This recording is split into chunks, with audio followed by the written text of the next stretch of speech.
Alhamdulillahilladzi khalaqa samawati wal arda wa ja'ala dzulumati ila nur summa alladziina kafaru bi rabbihim ya'dilun waladzi khalaqakum min tin summa qada ajalan wa ajalun musamma idza summa antum tamtarun wa huwa bis samawati wa bil ardi ya'lamu sirrakum wa jahrakum wa ya'lamu ma taksibun asyhadu an la ilaha illallah wahdahu la syarika lah innama huwa ilahul wahid.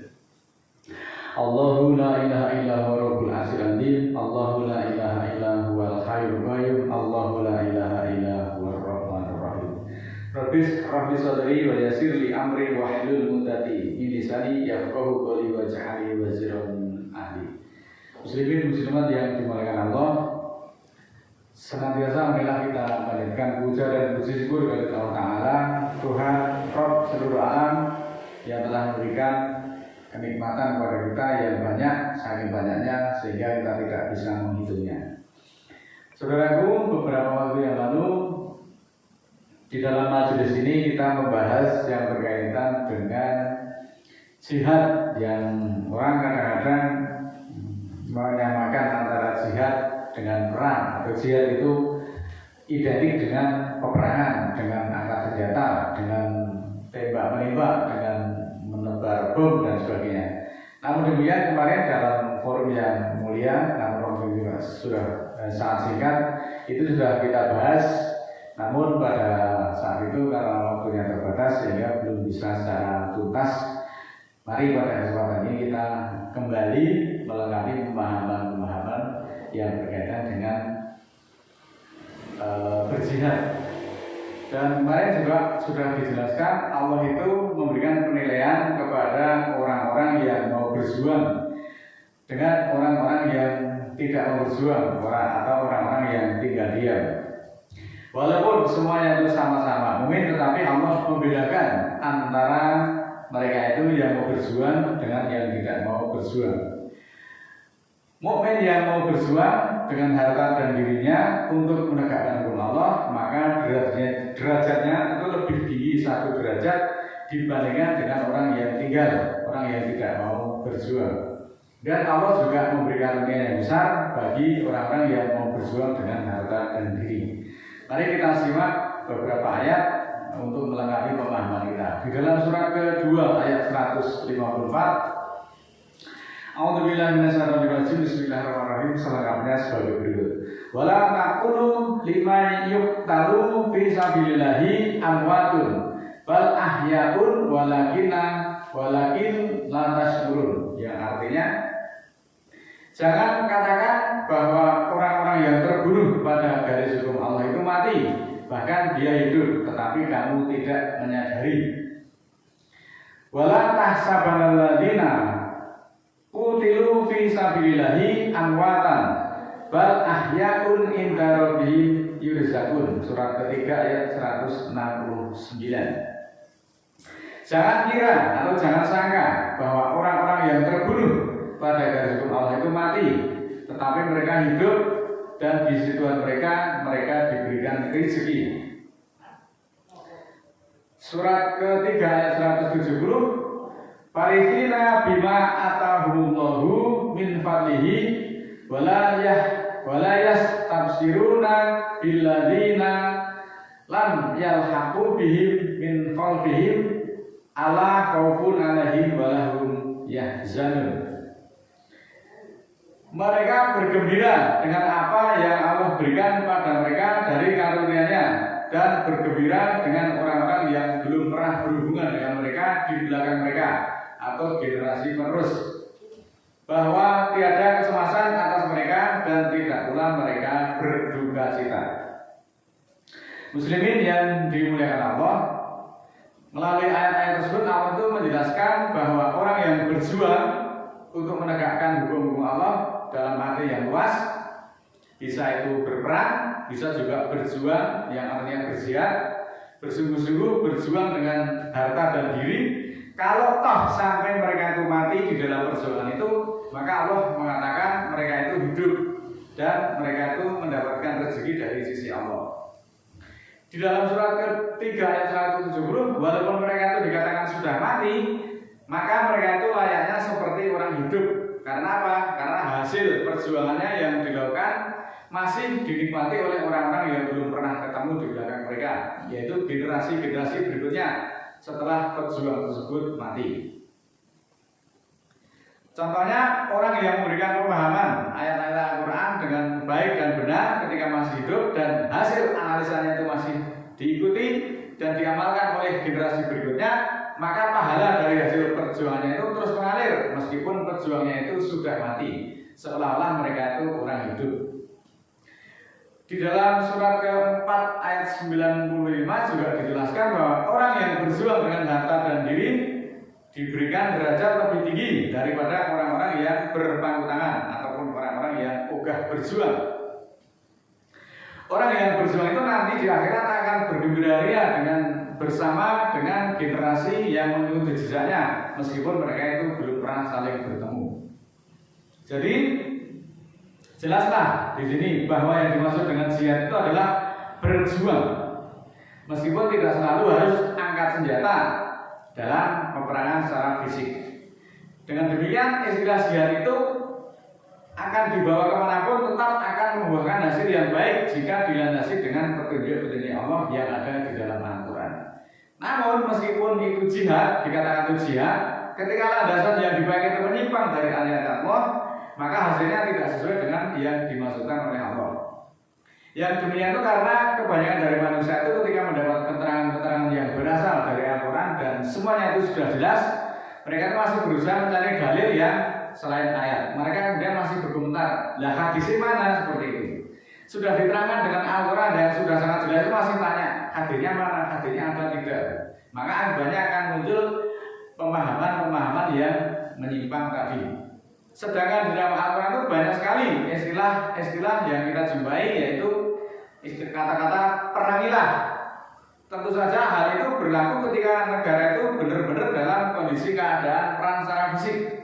Jika tidak dalam keadaan perang, artinya perintah itu harus merujuk pada ayat lain seperti orang itu harus saling tolong-menolong, orang harus saling bantu-membantu, mengajak dengan cara yang santun, yang bijaksana, yang lemah lembut agar meninggalkan kesan bahwa Islam itu benar-benar rahmatan lil rahmatan lil alamin. Surat kedua ayat 190, mari kita simak. A'udzubillahi minasyaitonir rajim. Bismillahirrahmanirrahim.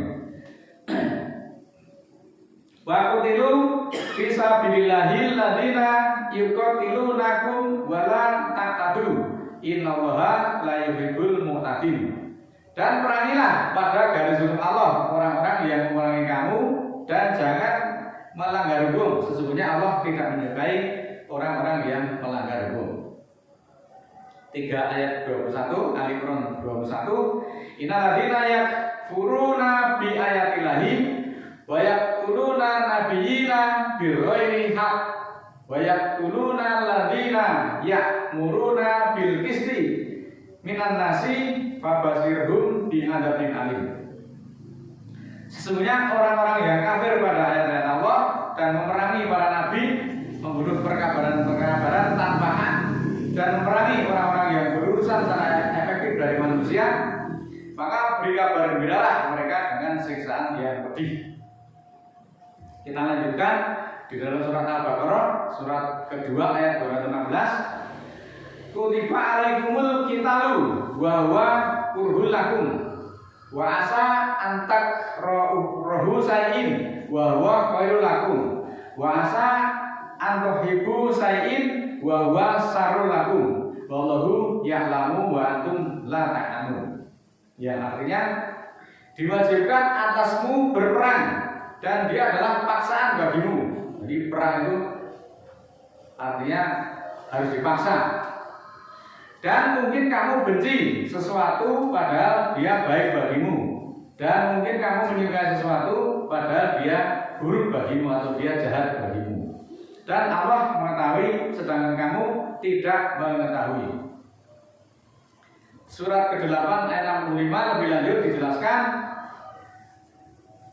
ya ayyuhan nabiyyu haridil mu'minina alal qitali iyaku minkum ngisrona sabiruna ya'liku mi'ataini wa iyaku minkum mi'atun ya'liku alfam minal ladina kafaru bi anahum qaumul la yafqahun.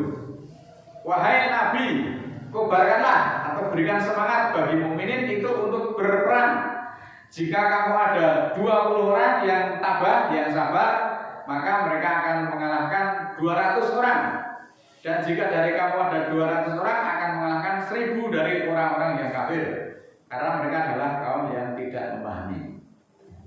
Muslimin yang dimuliakan Allah, pelajaran dari ayat-ayat tersebut bahwa Allah itu menegaskan bahwa perang dalam Islam itu adalah dengan tujuan defensif, yaitu melawan orang-orang yang memang memerangi umat Islam. Perang ini dilakukan bukan untuk mencari keuntungan atau memperluas wilayah, melainkan hanya untuk melindungi agama dan mempertahankan diri atau mempertahankan hak-hak kita. Allah juga sangat menekankan larangan berperang itu melampaui batas, la ta'tadu, artinya tidak boleh melampaui batas dalam peperangan itu. Meskipun perang, tetapi ada etika-etika yang ketat yang harus ditaati. Yang mencakup membunuh wanita, anak-anak, orang tua, para rohib, serta larangan merusak lingkungan, membakar atau membombardir gedung-gedung sekolah, fasilitas-fasilitas kesehatan, itu Allah melarangnya. Kemudian Allah juga menjelaskan bahwa manusia itu tidak memiliki pengetahuan yang sempurna tentang apa yang baik dan yang buruk baginya. Bisa jadi kita membenci sesuatu itu ternyata itu baik bagi diri kita. Namun demikian kita menyukai sesuatu dan ternyata yang apa yang kita suka itu ternyata itu buruk bagi kita. Nah, manusia itu tidak memiliki pengetahuan tentang itu. Oleh karena itu kita tidak boleh menolak perintah Allah hanya karena kita tidak suka. Wah, aku Jumatan ini rasanya aduh, seperti itu. Dan Jumatan juga termasuk berjuang. Wah, Jumatan itu aku repot karena sibuk dengan pekerjaan dan sebagainya. Nah ini. Dan kita juga harus yakin apa yang disukai manusia itu belum tentu baik untuknya. Kita meninggalkan sholat Jumat misalnya hanya untuk mengejar target pekerjaan, kemasannya itu apik menurut pemahaman manusia. Tetapi itu buruk bagi Allah karena nanti akan kita semua akan mendapatkan azab. Di dalam surat ke-8 ayat 65 tadi, Allah itu mendorong ataupun memotivasi mereka, kemudian memberi mereka dengan kabar gembira sebagai peneguh hati dan penenang pikiran mereka, orang-orang yang bermanut dengan firman-firman Allah. Ayat ini merupakan kabar ataupun berita atau hadis, namun sesungguhnya mengandung perintah, yakni adalah 20 orang itu di antara kamu tidak mundur ketika menghadapi 200 orang musuh yang merupakan orang-orang kafir. Dan juga 200 orang-orang di antara kamu hendaklah tidak mundur menghadapi 1000 dari orang-orang kafir ataupun musuhnya, serta kita tetap teguh melawan mereka. Ini motivasi dari Allah. Mari kita lanjutkan pengetahuan kita yang berkaitan hukum-hukum Allah. Surat ke-40 ayat 51 Allah menegaskan, Inna lanan suruh rusulana waladina amanu fil hayawati dunya wa yauma yakumul asad. Sesungguhnya kami Allah menolong rasul-rasul kami dan orang-orang yang beriman dalam kehidupan dunia dan pada hari berdirinya kesaksian. Nah, ini adalah merupakan janji atau pertolongan dari Allah, yaitu janji itu berlaku pada 2 fase kehidupan. Di dunia adalah kemenangan atas musuh-musuhnya, sedangkan fase yang kedua di akhirat nanti akan mendapatkan pertolongan Allah pada hari kiamat ataupun hari tampilnya para saksi-saksi atau hari kebangkitan. Ada 2 fase pertolongan Allah. Namun demikian, tentu saja pertolongan Allah itu memiliki syarat, yaitu keimanan yang kuat dari orang-orang yang beriman. Jika keimanan kita masih lemah atau lebih tergantung pada hal-hal duniawi, maka boleh jadi pertolongan itu bisa tertunda atau bahkan tidak terpenuhi sama sekali. Maka keimanan harus kita kuatkan, perjuangan harus kita tingkatkan agar kita mendapatkan jaminan pertolongan dari Allah. Jangan setengah-setengah. Kita mau berjuang tapi disuruh untuk sholat Jumat saja, kita masih ngeboti keduniaan, berarti keimanan kita juga masih perlu direvisi kembali. Nah, pada hari kiamat para malaikat akan memberikan saksinya bahwa para rasul telah menyampaikan risalah Allah dan bahwa orang-orang kafir telah mengingkari kebenaran. Ini adalah momen di mana keimanan orang-orang kafir itu tidak lagi berguna karena mereka baru diucapkan setelah mereka melihat siksaan di akhirat kelak. Jadi, saudaraku, semakin jelaslah perbedaan antara jihad dengan perang. Secara harfiah, jihad itu berarti perjuangan ataupun usaha yang dilakukan secara sungguh-sungguh. Ruang lingkupnya yaitu semua upaya untuk menjadi pribadi yang lebih baik dan untuk mewujudkan kemasyarakatan bersama.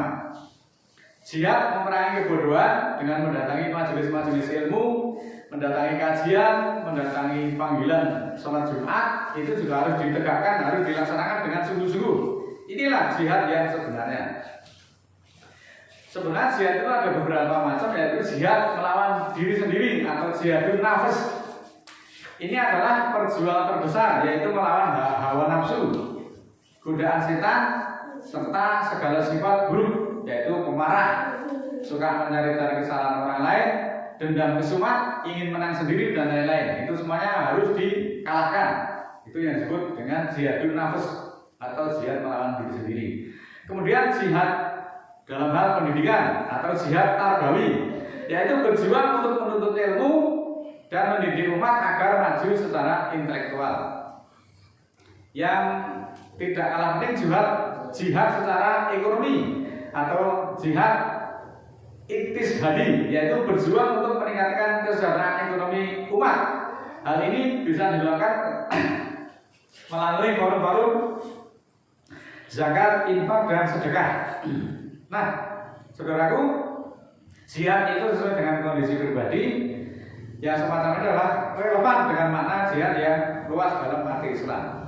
Jihad tidak harus selalu identik dengan peperangan fisik, melainkan mencakup perjuangan dalam berbagai aspek kehidupan untuk menggapai ridho Allah. Intinya, jihad itu bukanlah sesuatu yang harus dipaksakan di luar kemampuan kita, melainkan upaya maksimal yang dilakukan dalam setiap aspek kehidupan sesuai dengan karunia dan kesempatan yang diberikan oleh Allah kepada kita semuanya. Sedangkan qital atau perang hanya boleh dilakukan dalam bentuk jihad, yaitu bentuk fisik yang dilakukan dalam kondisi tertentu dan sangat terbatas. Perang fisik atau qital adalah salah satu jenis jihad, tetapi bukan satu-satunya. Perang dalam Islam hanya boleh dilakukan jika memenuhi syarat-syarat yang ketat. Biasanya ini sebagai alternatif yang terakhir, manakala cara-cara damai itu sudah tidak bisa dilaksanakan, tidak menemui titik tujuan. Sedangkan tujuan dari peperangan itu adalah untuk menghentikan kedzaliman.